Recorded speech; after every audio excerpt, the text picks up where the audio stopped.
Okay, girls, we are going to explain about PLSQL. So, till now we have discussed about SQL commands like DDL, DML, DCL, and TCL commands.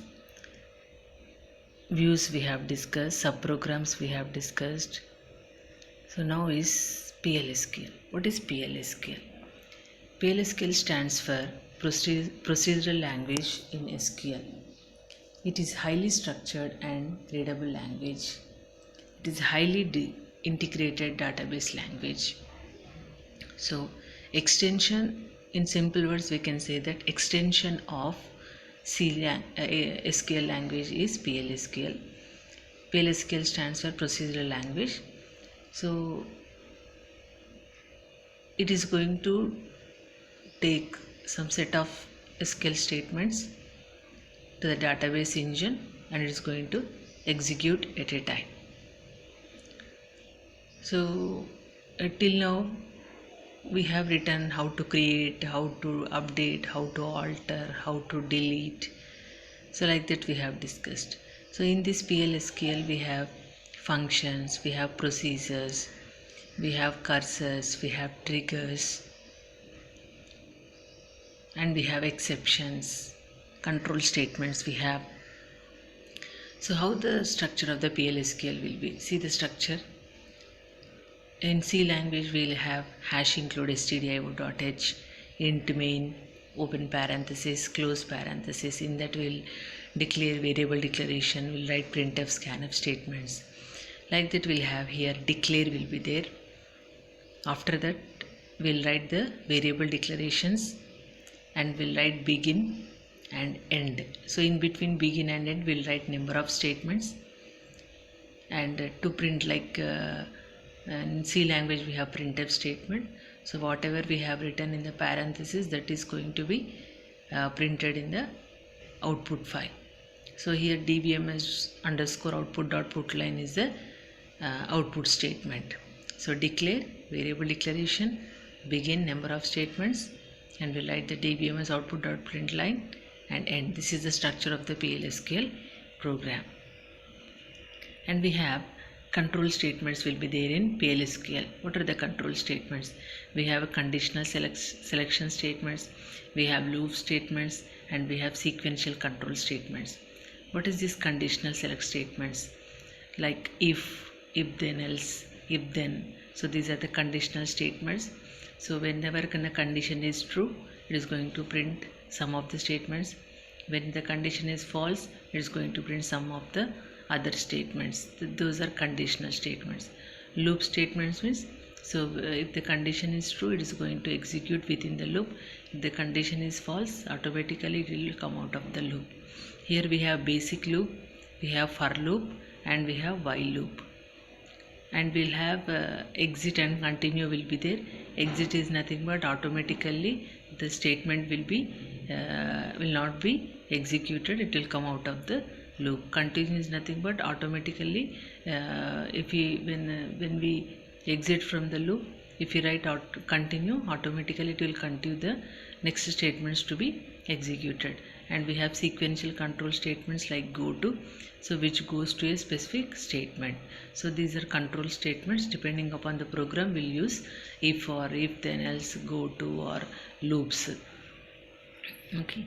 And we have exception handling. So exception handling is what is exception? Exception is nothing but an error, so which is going to give a message to the user that what happened to the, suppose if if our program is not executing because of some error, so it is going to give a message to the user that what type of error has occurred. So in PLSQL, where we will write this exception. So in the begin statement, in the begin we'll write the exception statements. Declare will declare variables, begin statements, exception. When exception, then it's going to print one of the statements. When like that, we can write number of exceptions, and when other, then it means if it is a default, automatically if an exception is not occurred, automatically by default it's going to print one more default exception. This is exception handling. Next is subprogram. A subprogram is a named PLSQL block that can be invoked repeatedly. Okay, so in C we have functions. Like that we have in PLSQL subprograms are two: procedures and functions. What is the difference between procedure and function? Procedure is to perform an action. Function also will perform an action, but the difference is procedure will not return a value, function will return a value. So procedure and function syntaxes will be same. So here we'll have the function heading will be there, procedure heading will be there. In function heading we'll write return value, in procedure heading will not write return value. We'll have the function statements. In procedure return is an optional. See the here create or replace function name, or if it is a procedure, create or replace procedure name. It is function, no, that's why we'll write return number. If it is not a function, we'll not write a return number. And we'll have the parameters like in out. So in functions we have in C language categories of functions are there, with arguments, without arguments, like that. In out means in means passing the arguments to the calling function. Out means it is going to return a value by the called function. So in out means we'll pass the arguments and we'll get the return value. Like that, depending upon the program, we'll write in or out or in out. Begin will have return value and end function name. So see the example here, create or replace function. Total C we have written. Total C is the function name. Return number, we are returning the number. Is total number is equal to 2. So here when we are assigning any value, here just will not write equal to, colon is equal to we will write. So begin, select count, it is star. Count is not print mistake is there, it has printed plus, but it is star. Select count star into total from customers. Return total means we have a customer table. In what is count? Count is an aggregate function. What are the aggregate functions?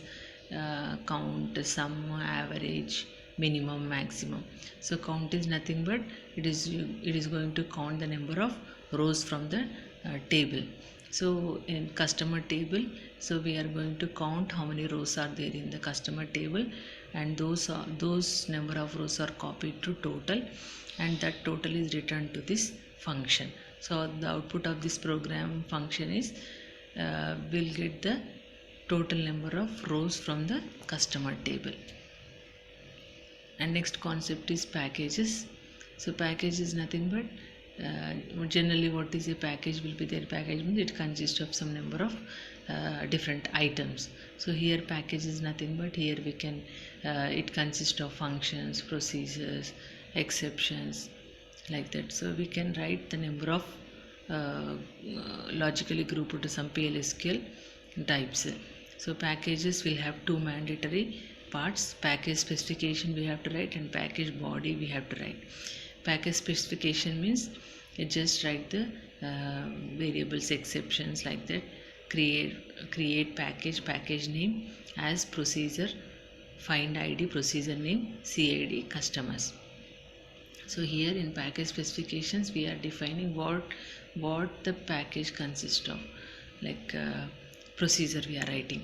In the package body here will describe, means whatever the package specification we have defined, that is going to be described in the package body. Create or replace package body, cust ID, and we'll write some number of statements in the packages.